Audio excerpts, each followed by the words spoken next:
Europe wants to buy security, yet the shelves are empty and the clock is ticking. The crisis isn't the price tag, it's the delivery date. Months, sometimes years. So one question drives everything. Allies, what are you buying? And who can sell it now? In Brussels, the slogan sounds patriotic. Buy European. Build European strength. But slogans don't fill stockpiles. Factories don't expand on applause.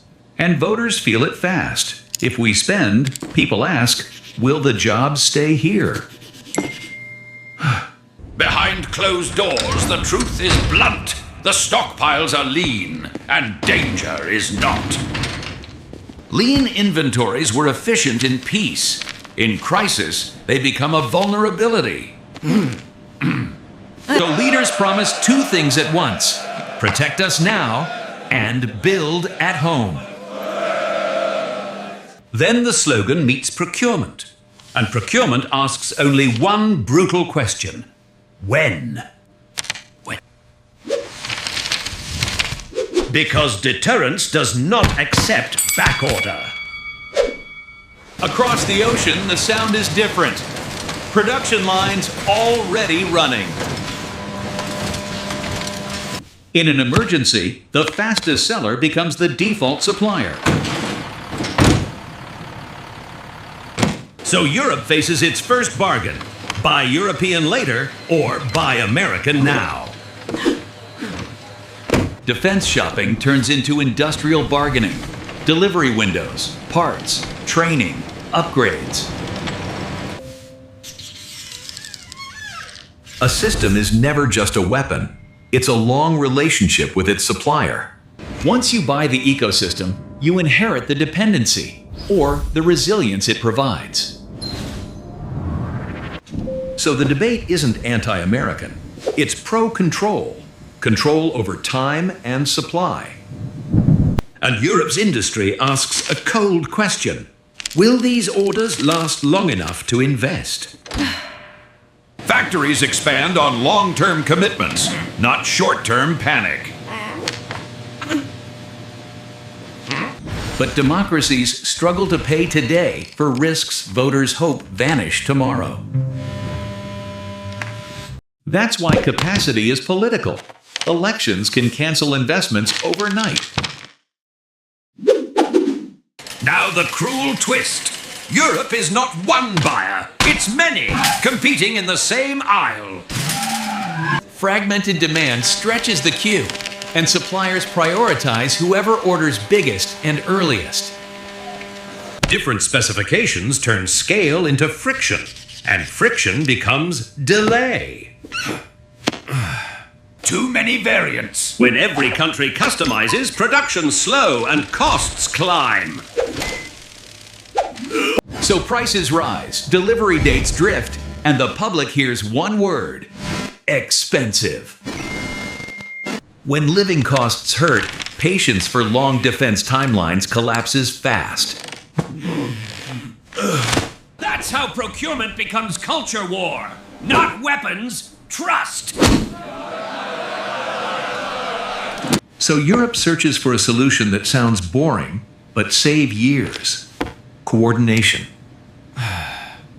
Then you hit the invisible wall. Standards. Compatibility decides speed in a crisis. Shared standards mean shared parts, shared training, shared readiness. The biggest ecosystem has gravity. It attracts new buyers, even reluctant ones. That gravity comes from decades of scale, financing, and predictable orders. Europe can build. But building capacity is measured in permits and years, not speeches.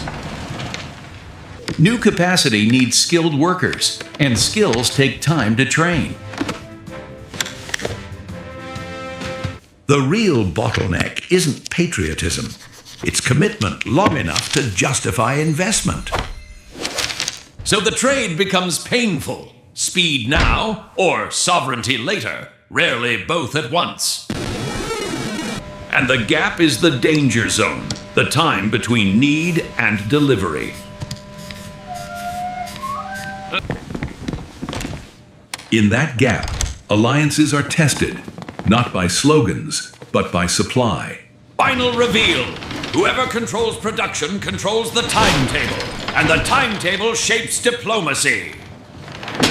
When security depends on deliveries, politics starts speaking the supplier's language. And ordinary people feel the uncertainty as anxiety, because delay looks like risk. So Europe tries to turn defense spending into industry, jobs, skills, and capacity at home. But that transition is slow, and slow is exactly what emergencies punish. Meanwhile, the fast supplier becomes busier, and the queue becomes global.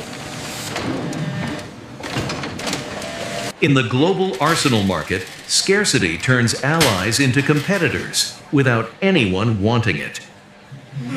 Scale matters. Small buyers fear being last in line when the stakes are existential. So coordination becomes strategy. One order, one standard, one timeline. Less chaos. Standardization looks dull, but it buys speed, the only discount in crisis. Even with reforms, the clock keeps moving. Readiness is never a one-time purchase. So the question returns. Allies, what are you buying? And who is selling your time? Because in defense, the bill always comes due, and preparation is the only discount. The open question is simple. Will commitment survive elections, fatigue, and headlines? If capacity grows, security becomes less urgent shopping and more stable planning. Europe can buy now, build later, or build now and risk the gap. Either way, time decides. What would you choose, speed or sovereignty? Comment below, like, and subscribe to Economic 8-Bit.